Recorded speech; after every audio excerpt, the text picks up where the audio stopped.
എന്താണ് ഇന്ത്യൻ ചരിത്രത്തെ കുറിച്ച് എനിക്ക് എന്താ പറയാ? ഇന്ത്യൻ ചരിത്രം എന്ന് പറയുന്നത് പണ്ട് ഇന്ത്യ ഇപ്പോഴത്തെ ഇന്ത്യ അല്ലായിരുന്നു. പണ്ടത്തെ ഇന്ത്യ എന്ന് പറയുമ്പോൾ കുറേ രാജ്യങ്ങളിലെ ഇന്ത്യ. കഥ പറയാനല്ല, ഹിസ്റ്ററി പഠിച്ചിരുന്നല്ലോ. സംസ്ഥാനങ്ങളല്ല, കുറെ മുമ്പ് ഹിസ്റ്ററി നമ്മളെ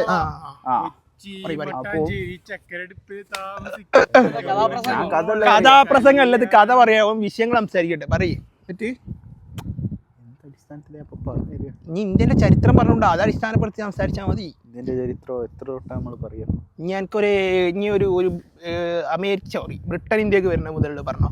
ബ്രിട്ടൻ ഇന്ത്യക്ക് വരാൻ തുടക്കം ഫസ്റ്റ് 1453 ഓട്ടോമൻസ് എന്താക്കി? കോൺസ്റ്റാന്റിനോപ്പിൾ പിടിച്ചടക്കി. അപ്പൊ എന്തായി? കോൺസ്റ്റാന്റിനോപ്പിൾ ഇസ്താംബൂൾ പിടിച്ചു. ഇസ്താംബൂൾ പിടിച്ചപ്പോൾ എന്താ സംഭവം?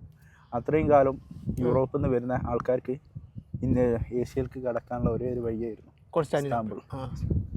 അപ്പോൾ സുൽത്താൻ ഫത്തേഹ് മുഹമ്മദ് 1453 പിടിച്ചടക്കി.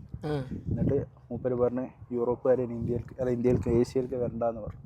വരണ്ടെന്നല്ല, അവർ കൊണ്ടുവരുന്ന ഡ്രഗ്സും കാര്യങ്ങളൊന്നും വേണ്ടാന്ന് സ്റ്റോപ്പ് ചെയ്ത്. അപ്പോൾ അത്രയും കാലം ഇവന്മാർ ട്രേഡ് ചെയ്തത് അറബികളായിട്ടായിരുന്നു യൂറോപ്പന്മാർ ട്രേഡ് ചെയ്ത്. അത് നിന്ന് തുർക്കി മിഡിൽ വന്നു. അപ്പോൾ ഓൾക്കത് പറ്റൂല. അപ്പോഴാണ് എന്താക്കി പോർച്ചുഗലിലെയും സ്പെയിനിലെയും ഡച്ചിലെയൊക്കെ രാജാക്കന്മാർ എന്ത് തുടങ്ങി?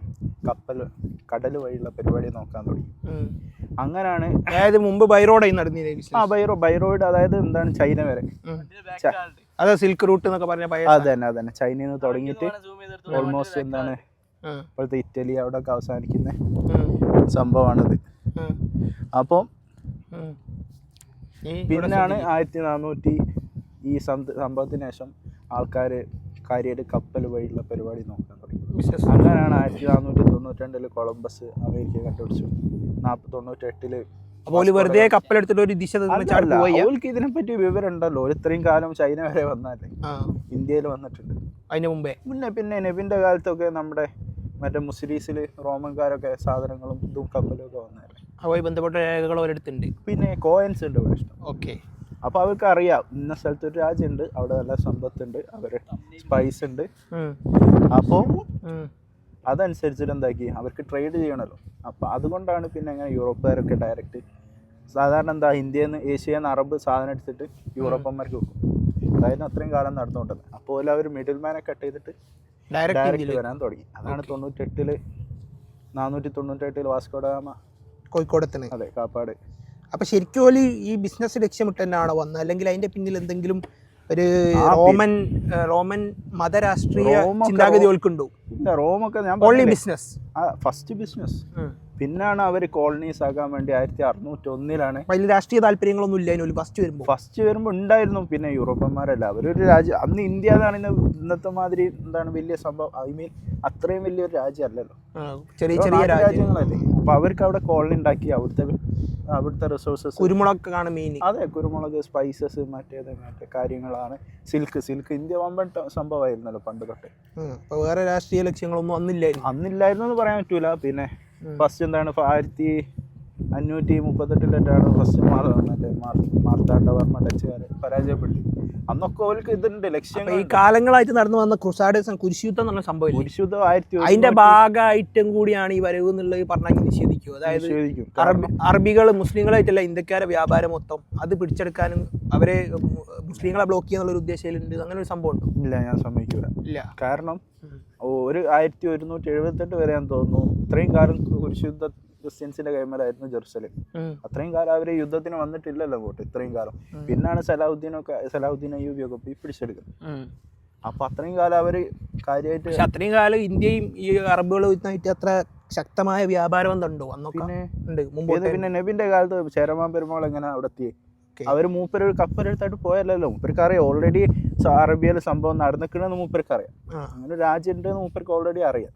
അതുകൊണ്ടാണ് മൂപ്പര് കപ്പലെടുത്ത് പോയി. അപ്പോ ബിസിനസ് പരമായ ലക്ഷ്യങ്ങൾ മാത്രമേ അതിനുള്ളൂ? അല്ല, ഞാൻ അറബികൾക്ക് ബിസിനസ് പരമായിട്ടുള്ളതാണ് എന്നാണ് എൻ്റെ വിശ്വാസം. പക്ഷേ യൂറോപ്യന്മാർക്ക് അതല്ലേ ചോദിക്കുന്നത്, അറബികൾ കാലങ്ങളോളം നൂറ്റാണ്ടുകളോളം ഇന്ത്യക്കാരും കേരളക്കാരായിട്ട് ബിസിനസ് ചെയ്തിട്ടും അവരിവിടെ പിടിച്ചെടുക്കാനോ കോളനി ഉണ്ടാക്കാനോ ശ്രമിച്ചില്ല. യൂറോപ്പ് എന്തുകൊണ്ടായി ചെയ്തു എന്നുള്ളതാണ് ഞാൻ ചോദിക്കുന്നത്. അപ്പോൾ അവർക്ക് ആ വരവിന് വേറെ ഉദ്ദേശങ്ങളില്ലായിരുന്നു, അറബികളെ കട്ട് ചെയ്യുക, പിടിച്ചെടുക്കാനുള്ള രാഷ്ട്രീയ ലക്ഷ്യങ്ങളില്ലായിരുന്നോ എന്നുള്ളതാണ് ഞാൻ ചോദിക്കുന്നത്. അതായത് ഫസ്റ്റ് ഡച്ചുകാർ ക്രിസ്ത്യൻസ് ആയിരുന്നു എന്ന് എനിക്കൊരു ഐഡിയ ഇല്ല. പറയാലോ, അവർ ഡച്ചുകാരെ അറിയുന്നത് ഈ മറ്റേ ഈ വൈക്കിങ്സ് ആണ് കാര്യമായിട്ടുള്ളത്. അവർക്ക് ക്രിസ്ത്യാനിറ്റി എത്ര മുന്നാണ് അവിടെ എത്തിയതെന്ന് നമുക്കൊരു ഐഡിയ ഇല്ല. അപ്പോൾ അവർ വന്നത് രാഷ്ട്രീയ ലക്ഷ്യങ്ങൾ എന്ന് പറയാം. അവർക്ക് എന്തായാലും റിസോഴ്സസ് എടുത്ത് പിടിക്കാൻ, അവർക്ക് വെറും രാഷ്ട്രീയപരമായിട്ടുള്ള ലക്ഷ്യങ്ങളാണ് അവർ കൺവേർട്ട് ചെയ്യണം. പക്ഷെ അന്ന് തൊട്ട് അവർ കൺവേർട്ട് ചെയ്യാൻ തുടങ്ങിയിട്ടില്ല. ബ്രിട്ടീഷുകാരാണ് കാര്യമായിട്ട് കൺവേർഷന് വേണ്ടി തുടങ്ങി ഇടപാടിലേക്ക്. അതെ, പോർച്ചുഗീസ് ഒന്നും ആ രീതിയിലേക്ക് പോയില്ല, വന്നിട്ടില്ല. അവർ കാര്യമായിട്ട് ജസ്റ്റ് എന്താണ് റിസോഴ്സസ് എടുക്കുക, കാര്യങ്ങൾ പോവുക എന്നുള്ള സെറ്റപ്പായി. ജനങ്ങൾ അടിച്ചമർത്താൻ തുടങ്ങിയ ബ്രിട്ടനാണ്. 1600 ബ്രിട്ടന്റെ ഈസ്റ്റ് ഇന്ത്യ കമ്പനി എന്ന് പറയുന്ന ഒരു കമ്പനിയാണ്, ജസ്റ്റ് ഒരു കമ്പനിയാണ്, നോട്ട് ഗവൺമെന്റ്. അതിപ്പോൾ നമ്മളെ നാട്ടുകാരുടെ കയ്യിലായില്ല, യൂസുഫ് അലിൻ്റെ കയ്യിലായില്ലേ ഇപ്പോൾ അടുത്ത് വാങ്ങിയാൽ എന്തോ. ഓക്കെ, ഈ മരുഭൂമിയിലിരിക്കും. മരുഭൂമിനെ കുറിച്ച് എനിക്ക് എന്താ പറയാനുള്ളത്? മരുഭൂമിയുടെ ഹിസ്റ്ററി എന്താണ്? മരുഭൂമി ഈ ഭംഗിയുള്ള ഡിസൈനും ഈ ഒരു ഫീൽ ഗുഡ് കാറ്റും, അത് കാറ്റടിച്ചിട്ടാണ് ഈ ഒരു കുളിരും ഒക്കെ, ഈ ഒരു സംഭവം കാണുമ്പോൾ എന്താ പറയാനുള്ളത്? മുമ്പ് ഇവിടെ എന്തായിരിക്കും? എന്തുകൊണ്ട് ഇവിടെ മണൽ വന്ന് പുഴയും കൊണ്ടാണ് മണലുണ്ടായത്? അല്ല, മണലുണ്ടാവുന്നത് നമ്മുടെ ഇക്വേറ്ററിനോട് അടുത്തായിട്ടാണ് ഈ ഏരിയ ഉള്ളത്. അപ്പം സൂര്യൻ്റെ വെയിൽ ഡയറക്റ്റ് അടിക്കും. അപ്പം കാര്യങ്ങളൊക്കെ ഒന്നും കാര്യമായിട്ട് വളരില്ല. നിങ്ങൾ ഈ കണ്ടില്ല, ഇക്വേറ്ററിൻ്റെ അതിൻ്റെ നോർത്തിലേക്ക് കൂടുതൽ തണുപ്പായിരിക്കും, സൗത്തിലേക്ക് കൂടുതൽ തണുപ്പായിരിക്കും. ഇക്വേറ്ററിനോട് അടുത്തുള്ള ഏരിയ ഫുള്ള് ഒരു ഹ്യൂമിഡ് വാമ്. അപ്പോൾ ആ ഒരു വിഷയം കൊണ്ട് കല്ലുകൾ പൊടിഞ്ഞ് മണലാകുകയാണ്.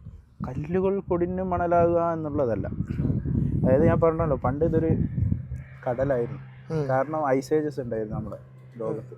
മറ്റേ ലോകം മൊത്തം ഐസായി കിടന്ന സമയം.